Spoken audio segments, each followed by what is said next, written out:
தமிழ்நாட்டினுடைய முதலமைச்சரா விஜயை வந்து தமிழ்நாட்டு மக்கள் வந்து விரும்புறாங்க அப்படின்னு சொல்லிட்டு செங்கோட்டையன் சொல்லியிருக்காரு. இதை மக்கள் எப்படி பார்க்குறாங்க அப்படின்னு சொல்லி மக்கள்கிட்ட கேட்டு தெரிஞ்சுப்போம் வாங்க. விஜய் வந்து இன்னைக்கு சினிமா ஃபீல்டில் வந்து ஒரு பெரிய ஒரு ஆக்டர். அந்த பேஸ் பண்ணி மக்களுடைய கருத்து கணிப்பு அவருக்கு வந்து இப்போ அந்த கூட்டத்துக்கு வரும்போது அந்த கூட்டம் அவருக்கு எதிர்பார்க்கலாம். ஆனால் அரசியல் வீதியில் சொல்லப்போனால் அவருக்கு வந்து எப்படி சொல்லணும்னா என்ன தெரியும்னு நான் கேட்குறேன். என்ன தெரியும் அரசியல்னால் என்ன? அரசியலோடைய நுணுக்கங்கள் கிட்டத்தட்ட 60 வருஷம் 70 வருஷமாக நம்மளுடைய கலைஞர் ஐயா, முக ஸ்டாலின் ஐயா, இவங்கெல்லாம் இருக்கக்கூடிய ஒரு சுச்சுவேஷனில் இவருக்கு வந்து என்ன பண்ணுவார்? அவங்களாலே சில நேரத்தில் வந்து என்ன பண்ணணும் ஏது பண்ணணும் முடியல. இவர் வந்து இருந்தெல்லாம் ஒன்றும் அவரால் முடியாது. என்னுடைய கருத்து ஃபேட்டாக சொல்லப்போனால் டெஃபரெண்ட்டாக வர முடியாது. கண்டிப்பாக டிஎம்கே தான் வரும். அதில் எந்த ஒரு மாற்றம் கிடையாது. அதுதான் அதெல்லாமே எனக்கு நானும் பார்க்குறேன். சோஷியல் மீடியாவில் நானும் பார்த்துன்னு தான் இருக்கிறேன். நிறைய பேர் சொல்கிறாங்க. அதெல்லாம் அவங்க வந்து படத்தில் காமிக்கிறது வந்து உண்மைன்னு நினச்சிட்டு இருக்கிறாங்க. படத்தில் தான் வந்து படத்தில் பாருங்கள், ஹீரோ வில்லன். ஹீரோ வந்து நல்லது மட்டும்தான் செய்வார், கெட்டது ஒன்று கூட செய்ய மாட்டார். ஆனால் வில்லன்னு நல்லது ஒன்று கூட செய்ய மாட்டார், எல்லாமே கெட்டது தான் செய்வார். ரியல் லைஃப்பில் அந்த மாதிரியா? நல்லவங்கக்கிட்ட ஏதாவது கெட்ட பழக்கம் இருக்கும், கெட்டவங்கக்கிட்ட ஏதாவது நல்ல பழக்கம் இருக்கும். அதுதான் ரியல் லைஃப்க்கும் சினிமாவுக்கும் வித்தியாசம். ஸோ ஆகையினால அதை வச்சு வந்து இவங்க வந்து ரியல் லைஃப்லையும் அவர் வந்து நல்லா நடப்பார், நல்லா செய்வார் என்று பிளைண்டாக நம்பி ஏதாவது பண்ணி காமிச்சிட்டு அப்புறமா வந்து கேட்டாக்கா அப்போ நம்ம வந்து அதை நம்பலாம். அந்த மாதிரி நம்பிக்கை வச்சுன்னு இருக்கிறாங்க. ஆனால் அது வந்து பர்சன்டேஜ் ரொம்ப கம்மி. அதனால் வந்து அது வந்து ஒர்க் அவுட் ஆகாது. ஏன்னா இப்போ எலெக்ஷன் நடந்து முடிஞ்சிடுச்சு. இப்போது ரிசல்ட் மண்டே தெரிய போகுது. அது அவங்களுக்கே புரிஞ்சிடும்.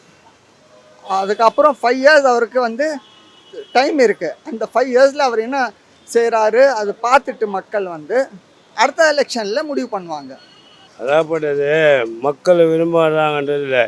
அவர் ஒரு இஞ்சி போராட்டத்துக்கு கலந்துக்கினாரா, இல்லை மக்கள் வந்து அவ்வளோ தூரம் வெள்ளத்தில் பாதிக்கப்பட்டாங்களா அது கலந்துக்கினாரா, மக்களுக்கு வந்து என்ன ஒரு நல்ல செஞ்சிருந்தாரா?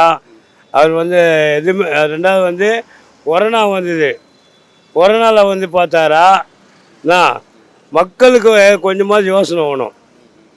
என்னடா இவ்வளோ நடந்துக்குது, இது வரலாம். இப்போ முதலமைச்சராக ஆகணுன்ற ஆசை எல்லாருக்கும் உண்டு தான். நான் கூட முதலமைச்சர் ஆகணுன்ற ஆசை உண்டு தான். இஞ்சி போராட்டத்துக்கு கலந்துக்கல.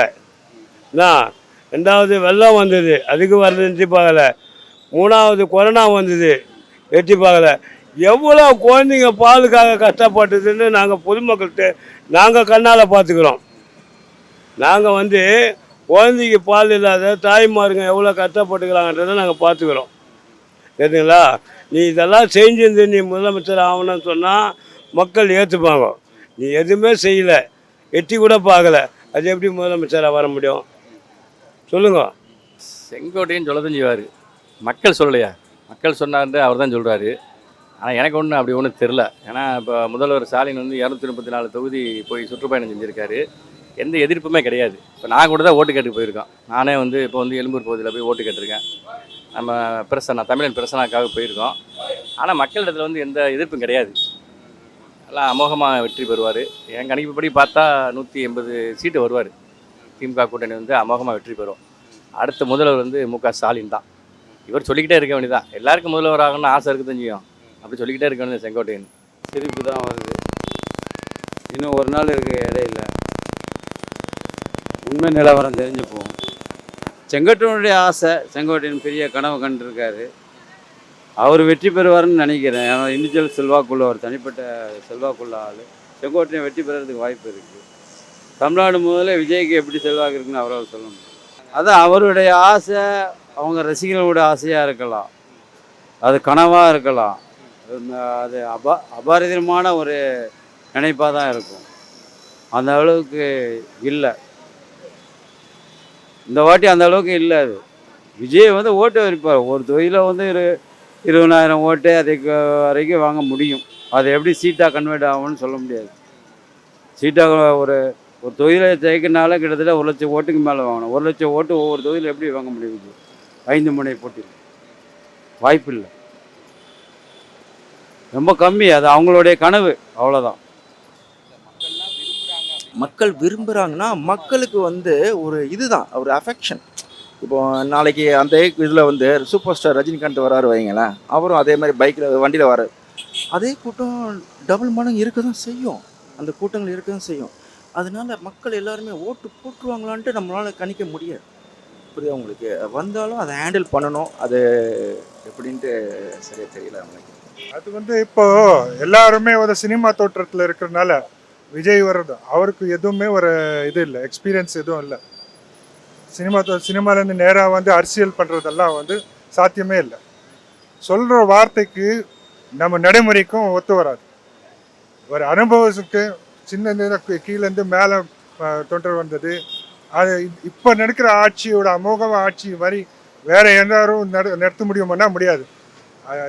வேற ஏதோ எடப்பாடியாக இருக்கட்டும், அவருக்கும் வந்து ஆட்சி நடத்த தெரியாது. வெறும் அந்த மத்திய அரசுக்கு இது பண்ணுறது தான் இருக்குது. மத்திய அரசு எதோ சொல்கிறோம் அது நோக்கி போகிறவர் தான் அவர். இந்த மாதிரி ஆட்சின்னா இப்போ போன 5 வருஷம் ஆட்சி இருந்துச்சுல தமிழகத்தில், அந்த சிறப்பு ஆட்சி அது. அதை தொடர்ந்து அது நடந்துச்சுன்னா அது திரும்பி வந்து முன்னேற்ற பாதத்துக்கு தான் போகும் தவிர திரும்பி வேற ஏதோ ஆட்சி மாற்றம் நடந்துச்சுன்னா தமிழ்நாடு பின்தொக்கி தான் போகணும். தமிழ்நாட்டுடைய முதலமைச்சர் ஸ்டாலின் ஆட்சி நல்லா கரெக்டாக போய்கிட்டு இருக்கு. விஜய்ங்கிறவர் இப்போ கடந்த ஒரு 2 வருஷமாக தான் ஆட்சிக்கு வரணும், இந்த மாதிரி மக்களுக்கு நல்லது செய்யணும், இதை செய்யணும் அதை செய்யணும்னு சொல்கிறாரு. அவர் வந்து எந்த தொகுதியிலையும் போய் ஒரு வார்த்தை கூட கேட்கல யாருக்கிட்டேயுமே. மக்கள் பிரச்சனை என்ன, தொகுதியோட பிரச்சனை என்ன, யாருக்கு என்ன தேவை, எதுவுமே அவர் கேட்கல. அதனால் அவர் அரசியலில் வர்றது வேஸ்ட். வந்தாலும் அவரை வந்து எதிர்கட்சி தலைவராக வருவார், சிஎம் ஆகிறதுக்கு வாய்ப்பு இல்லை. அது மக்களுடைய பிரதிபலன் கிடையாது. செங்கோட்டையன் அப்படி எதிர்பார்க்குறாரு. மக்கள் வந்து அவர் ஆளணும்னு மக்கள்லாம் சொல்ல. இன்னும் ஓட்டே இல்லையே, ஓட்டே வந்து 4ஆம் தேதி தானே என்ன போகிறாங்க, அதுக்கிட்டையும் இவர் என்ன பிரதிபலன் அது இதுன்னு சொல்கிறார். மக்கள் வந்து இப்போ நான் சொல்கிற மக்கள் வந்து திமுக இருக்கிற கருத்து கணிப்பெலாம் கூட எல்லா கருத்து கணிப்பிலையும் திமுக தான் வந்து லீடிங்கில் இருக்குதா சொல்லுது. இப்போ அப்படி இருக்கிற நேரத்தில் வந்து இவர் லீடிங்கில் இல்லாத ஒரு பர்சனை வந்து அவங்க தான் ஆள விரும்புகிறாங்கன்னு சொன்னால் எலெக்ஷனுக்கு முன்னாடி இவர் ரிசல்ட் சொல்கிற மாதிரி இல்லை, இது பின்னாடி வந்து தேவையில்லாத ஒரு கலவரத்தை தூண்டுற மாதிரி முன்னையாக சொல்கிற மாதிரி இல்லை.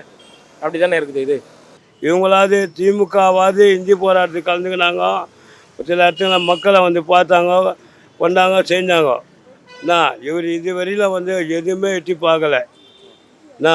கண்ணுக்கு தெரிஞ்சு எவ்வளோ தாய்மாருங்க வந்து அந்த நேரத்துக்கு குழந்தைக்கு பால் இல்லாத கூட இவ்வளோ தண்ணியில் வந்து ஜனங்க கஷ்டப்பட்டது என் கண்ணால் பார்த்தேன் நான். அது என் கண்ணால் இதே பொருசாக இல்லை, பாலுக்கு இல்லாத எவ்வளோ ஜனங்க கஷ்டப்பட்டது. அப்போல்லாம் விஜய் வந்து எட்டி பார்த்து 4 ஜனங்களுக்கு நல்ல செஞ்சால் நான் கூட சந்தோஷப்பட்டிருப்பேன், இல்லைன்னு சொல்ல. அது எட்டியே பார்க்காதவர் இன்றைக்கி வந்து முதலமைச்சர் ஆகணுன்னா எப்படி அது சொல்லுங்க? எப்படி அதாப்படுது? நான் வந்து அவரை குறை சொல்ல, அதாப்படுது. இதெல்லாம் நீ வந்து இந்தி போராட்டத்துக்கு கலந்துன்னு மக்களுக்கு வந்து பல நன்மைகளை செஞ்சுன்னு இருந்தீங்கன்னா நீ முதலமைச்சர் ஆகணுது இது ஒன்றுமே இல்லாத நீ வந்து முதலமைச்சர் ஆகணும்னா எப்படி அது சொல்லுங்க? அது எப்படி அது கதை? மக்கள் அதாப்படுது. சொல்ல போனால் ஓட்டு இல்லாதவங்க பாதி பேர் அப்படி தான் சொல்லுவாங்க, ஓட்டு இருக்கிறவங்க கொஞ்சம் பேர் தான் இருப்பாங்க, சரிங்களா? ஓட்டு இல்லாதவங்க கொஞ்சம் பேர் இருப்பாங்க. அது நான் கூட சொல்லலாம், ஐயா ஸ்டாலின் தான். எனக்கு அந்த ஆசை இருக்குது. நான் அந்த காலத்துலேருந்து திமுக கட்சிக்காரன் தான். எம்ஜிஆர் சொல்லுவோம் திமுக தான், கலைஞர் சொல்லுவோம் திமுக தான். திமுகனா எனக்கு உயிர் தான், இல்லைன்னு சொல்ல. ஆகையால் வந்து இவர் இதெல்லாம் செஞ்சுருந்தாருன்னா மக்கள் பாராட்டியிருப்பாங்க. அப்போடா விஜய் வந்து பார்த்தாரு, கொரோனாவில் விஜய் வந்து தண்ணியில் வந்து பார்த்தாரு அப்படின்னு சொல்லுவாங்க. ஒன்றுமே பார்க்கல கொள்ள எப்படி முதலமைச்சர் ஆக முடியும் சொல்லுவாங்க? சொல்கிறது புரியுங்களா? அதனால் வந்து விரும்புறதெல்லாம் சும்மா சார். 100க்கு அதாப்படுது 200 210 இடம் 220 இடம் தான் திமுக வரும். இது சாலிடாக வந்து 200 இடம் 210 இடம் திமுக வரும். ஏன்னு கேட்டால் நான் ஏற்கனவே சொல்லிக்கிறேன், ஸ்கூலுங்களை கட்டிக்கிறாங்க, கோயிலுங்களை கட்டிக்கிறாங்க, பல சமூக கூடங்களை கட்டிக்கிறாங்க, அது பல சமூக கூடங்களை கட்டிக்கிறாங்க. எல்லாம் நல்லா செஞ்சுக்கிறது திமுக அரசு தான். மக்கள் யங்ஸ்டர்ஸ் குறிப்பாக விஜய் வரணும்னு சொல்கிறாங்க. ஆனால் அவங்க சொல்கிறதுக்கு ஏதாவது அடிப்படையான காரணம் இருக்கான்னு பார்த்தாக்கா எனக்கு ஒன்றுமே தெரியல. இனி கூட ஒரு பையன் வந்தார் போல இருக்கு. அவர் என்கிட்ட கேட்டார் யார் ஓட் போட்டேங்க அப்படின்னு. நான் சொன்னேன் யார் நல்லது செய்வாங்களோ அவங்களுக்கு தான் ஓட் போடணும் அப்படின்னு சொன்னேன். அவர் கேட்டார், அவர் சொன்னார் நான் அங்கே வந்து விஜய்க்கு தான் போட்டோம், விஜய் தான் வரணும் அப்படின்னு சொன்னார். நான் சொன்னேன் இல்லைங்க, உங்களுக்கு இன்னும் ஏதாவது ஒன்று அவர் செஞ்சு காமிச்சு இருக்கிறாரா, எதை வச்சு நீங்கள் போடுறீங்க? இப்போ நீங்கள் எந்த வேலைக்கு போனாலும் எக்ஸ்பீரியன்ஸ் கேட்குறாங்க இல்லையா? இப்போ ஐபிஎல் சீசன் நடக்குது கிரிக்கெட்டில், ஒன்றுமே அவங்க ஒரு விளையாட்டி காமிக்காமல் இப்போ திடீர்னு டீமில் செலக்ட் பண்ணிடுவாங்களா? செலக்ட் பண்ண மாட்டாங்க. அவரும் விளையாடி ட்ரைனிங் எடுத்து ப்ராக்டிஸ் பண்ணி ரொம்ப ஹார்ட் ஒர்க் பண்ணதுக்கப்புறம் தான் அவருக்கு சான்ஸ் கிடைக்குது இல்லையா? அந்த மாதிரி இவர் என்ன செஞ்சுருக்கிறாரு? நீங்கள் பிளைண்ட்லி ஏன் நீங்கள் ஒரு நம்பிக்கை வைக்கிறீங்க? பிளைண்ட்லி நம்பிக்கை பேரண்ட்ஸ் கிட்ட மட்டும்தான் நீங்கள் வைக்கணும். அம்மா அப்பா தான் பிளைண்ட்லி நம்புறதுக்கு ஒரு தகுதியானவங்க. மற்றவங்களை பொறுத்த வரைக்கும் நீங்கள் வந்து பிளைண்டாக நம்பக்கூடாது. ஏதாவது செஞ்சு காமிச்சிருந்தாக்கா அதுக்கு ஏற்ற மாதிரி நீங்கள் வந்து நம்பிக்கை வைக்கலாம். என்ன சான்ஸ் கொடுத்தா தானே அவங்க செய்ய முடியும் அப்படின்னு சொன்னார். நான் சொன்னேன் அப்படி இல்லைங்க, இது வந்து ரொம்ப பெரிய பொறுப்பு. இந்த பொறுப்பு வந்து திடீர்னு வந்து யாரும் செஞ்சிட முடியாது. மக்கள் விரும்புறது வந்து ஒரு சிலர் இருக்காங்க, சின்ன பசங்க, அவங்களும் விஜய் மாதிரி தான். எப்போ அவங்களுக்கு அரசியல் அறிவு இல்லை, அரசியலுடைய என்னன்னு தெரியாது. விஜய் மோகம் வச்சு தான் அவங்க சொல்கிறத தவிர விஜய்யோட அரசியல் இது பார்த்துட்டாருன்னா அவங்களும் விட்டுட்டு போயிடுவாங்க. அதே மாதிரி அவங்களுக்கும் இது இருக்குது, என்னது யோசனைகள் அப்படி தான் இருக்குது. இப்போ காலகட்டத்தில் இருக்க இளைஞர்கள்லாம் பார்த்தீங்கன்னா அந்த இது மாதிரி தான் இருக்காங்க, சின்ன பசங்க மாதிரி தான் இருக்காங்க. விஜய் வந்துடணும், விஜய் வந்தால் என்ன பண்ணுவார் கேளுங்க, வரணுன்னு கூட தெரியாது. ஆட்சி மாற்றம் வரணுன்றாங்க. நல்லா நடக்கிற ஆட்சி விட்டுட்டு வேற என்ன மாற்றம் எடுத்துன்னு வர முடியும்? இப்போ நாசமாக போன மாதிரி நம்ம மத்திய அரசும் நாசமாக போன மாதிரி நம்ம தமிழ்நாடும் நாசமாக தான் போகணும். இவ்வளோ நல்லா சிறப்பாக போயிங்குது இல்லையா? அந்த சிறப்பு தனிமை வந்து அவங்களால கொடுக்க முடியாது. ஏன்னா அந்த அனுபவம் இல்லை, மக்களுடைய இப்போ புரிதலும் இல்லை. இப்போ மக்களுக்கு புரிதல் வச்சுன்னு அவங்க பண்ணுறது வந்து எப்படி இருக்குது? சும்மா வந்து பேச்சுக்கு வந்து நான் வந்துட்டேன் ஆட்சிக்கு, நான் ஒரு இதில் சிம்மாசனத்தில் உக்காந்துட்டேன், அதை சொல்கிறது எப்படி இருக்குது? இல்லை அப்படிலாம் கிடையாது. ஏன்னா வந்து இப்போ வந்தவர் அவரை பற்றி அரசியலை பற்றி தெரியாது. அவர் வந்து நடிகர், மேக்கப் போட்டு நடிச்சிட்டு கேரவனில் போய் உட்காந்துக்குருவார், ஏசியில் ஃபுல்லாக இருப்பார். அவரை பற்றி என்ன தெரியும்? அவரை பற்றி அரசியலை பற்றி எதுவுமே தெரியாது. இப்போ எனக்கு தெரிஞ்ச அரசியல் கூட அவர் தெரியாது. முதல்வராகி அவர் என்ன பண்ண போகிறாரு? அது வந்து நான் விரும்பலை, அது சில பேருக்கு தெரிய மாட்டேங்குது. விஜய் வந்து அரசியலில் வர்றது சாத்தியம் இல்லை. அவர் வந்தாலும் மக்களுக்கு என்ன பிரச்சனைன்னு வந்து நிற்கவும் மாட்டார். கரூரில் 43 பேர் இறந்ததுக்கே அவர் என்ன ஏதுன்னு போய் எந்த ஃபேமிலிலேயும் போய் கேட்கல. அவர் கூப்பிட்டு அவர் இடத்துல என்ன ஏதுன்னு கேட்டிருக்காரு. ஒரு சிஎம்ங்கிறவர் மக்களோட பிரச்சனை என்ன ஏதுன்னு போய் நேரில் போய் கேட்கணும். அவர் வந்து கேட்காம தவறிட்டார். மக்கள்லாம் யாருன்றாரு இவர் ஒரு ஓட்டு செங்கோட்டையும் ஒரு ஓட்டு போட்டிருப்பாரு. மக்களில் இவரும் ஒருத்தர். இப்போ நான் கூட தான் ஓட்டு போட்டுக்கிறேன், மக்களில் நான் ஒருத்தர். அது மாதிரி எல்லாரும் ஓட்டு போட்டு இருக்கிறாங்க. எல்லாரும் வந்து இவர்கிட்ட சொல்கிறாங்களா நாங்கள் விஜய் தான் ஓட்டு போட்டோன்னு சொல்கிறாங்களா? இப்போ நான் திமுக ஓட்டு போட்டிருப்பேன், இன்னொருத்தர் கட்சிக்கு எல்லா கட்சிக்கும் அது இப்போ பிரச்சனை கிடையாது. பெரும்பான்மையான கருத்து கணிப்பு எக்ஸைட் போலில் கூட என்ன வருது, திமுக தான் வந்து ஆட்சி அமைக்கும் 2வது முறையா அப்படின்னு சொல்லி இருக்குது. அப்படி இருக்கிற டைமில் வந்து இவர் எந்த அடிப்படையில் வந்து மறுபடியும் வந்து இது விஜய் தான் ஆளுவார் அப்படின்னு மக்கள் எதிர்பார்க்கனா இது திசை திருப்புறாரு, வேற ஒன்றும் இல்லை.